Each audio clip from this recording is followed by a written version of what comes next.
हरे कृष्णा। आइए आज हम गीता जी के प्रथम अध्याय के 34 से लेकर के 37वें श्लोक तक की विस्तृत व्याख्या करेंगे। आचार्य पितर पुत्रास्तथैव च पितामहा मातुला शशुरा पौत्रः श्याला सम्बन्धनस्तथा एतान् हन्तुमिच्छामि ज्ञात्नोऽपि मधुसूदन अपि त्रैलोक्यराज्यस्य हेतुः किं नु मही कृते निहत्य धार्तराष्ट्रान् का प्रीतिः स्यात् जनार्दन पापमेवाश्रये तस्मान् हत्वैतानाततायिनः तस्मान्नाह वयं हन्तुं धार्तराष्ट्रान् स्वबान्धवान् स्वजनं हि कथं हत्वा सुखिनः स्याम माधव। अर्थात आचार्य, पिता, पुत्र और उसी प्रकार पितामह, मामा, ससुर, पौत्र, साले तथा अन्य जितने भी संबंधी हैं, मुझ पर प्रहार करने पर भी मैं इनको मारना नहीं चाहता। और हे मधुसूदन, मुझे त्रिलोकी का राज्य मिलता हो तो भी मैं इनको मारना नहीं चाहता। फिर पृथ्वी के लिए तो मैं इनको क्यों ही मारूं? हे जनार्दन, इन धृतराष्ट्र संबंधियों को मारकर हम लोगों को क्या प्रसन्नता होगी? इन आतताइयों को मारने से तो हमें पाप ही लगेगा। इसलिए अपने बांधव इन धृतराष्ट्र संबंधियों को मारने के लिए हम योग्य नहीं हैं, क्योंकि हे माधव, अपने कुटुंबियों को मारकर हम कैसे सुखी होंगे? व्याख्या है 34वें और 35वें श्लोक की व्याख्या। अगर हमारे ये कुटुंबीजन अपनी अनिष्ट निवृत्ति के लिए क्रोध में आकर मेरे पर प्रहार करके मेरा वध भी करना चाहे तो भी मैं इनको अपनी अनिष्ट निवृत्ति के लिए क्रोध में आकर इनको मारना नहीं चाहता।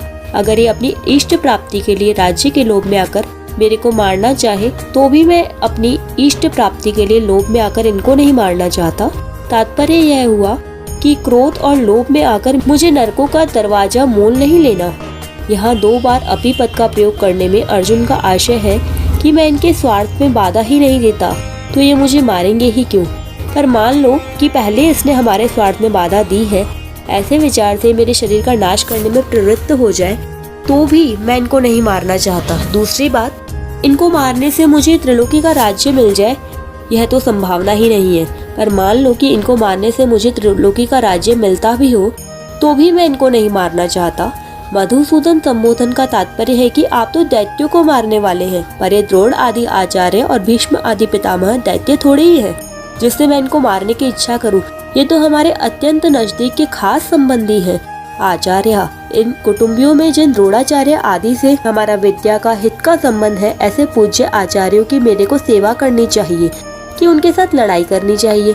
आचार्य के चरणों में तो अपने आप को, अपने प्राणों को भी समर्पित कर देना चाहिए, यही हमारे लिए उचित है।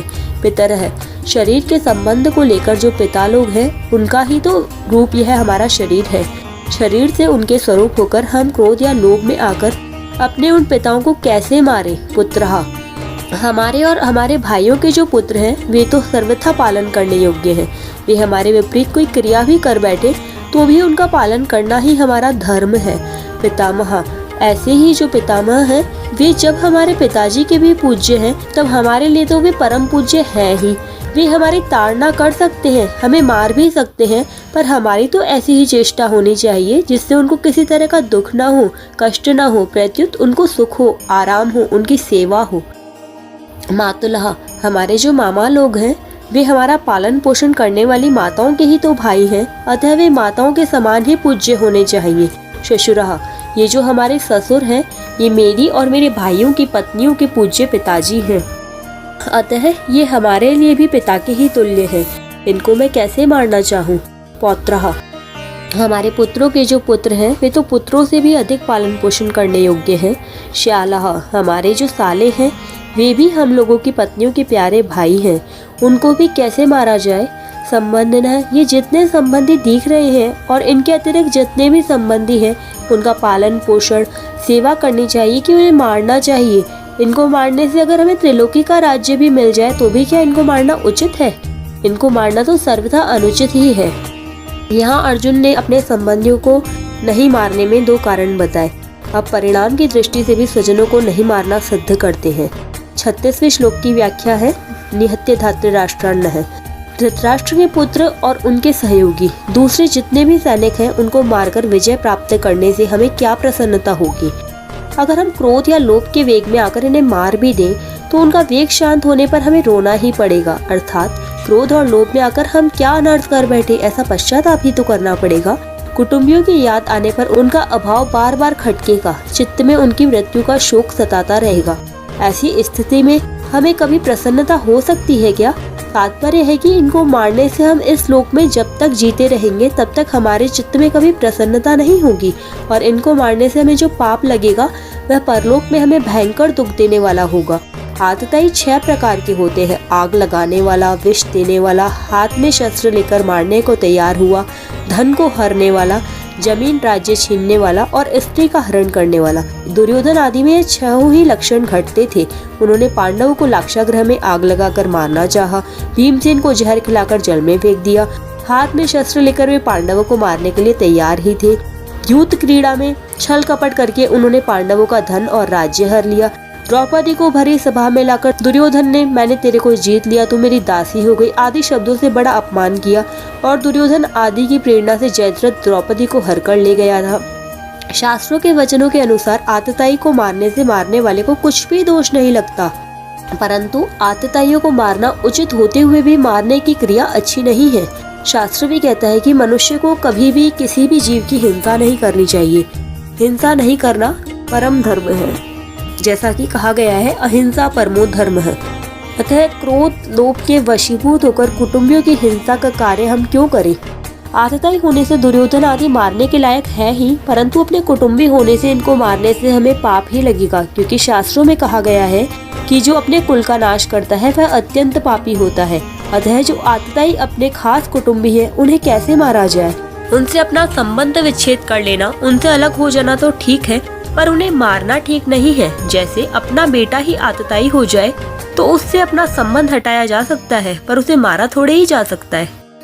यहाँ अर्जुन ने युद्ध का दुष्परिणाम बताकर अब अर्जुन युद्ध करने का सर्वथा अनौचित्य बताते हैं। 37वें श्लोक की व्याख्या है, तस्मात् नाह वयम हन्तुम धार्तराष्ट्रान् स्वबान्धवान्। अभी तक 28वें श्लोक से लेकर के यहाँ तक मैंने कुटुंबियों को न मारने में जितनी युक्तियाँ दलीलें दी हैं, जितने विचार प्रकट किए हैं, उनके रहते हुए हम ऐसे अनर्थकारी कार्य में कैसे प्रवृत्त हो सकते हैं?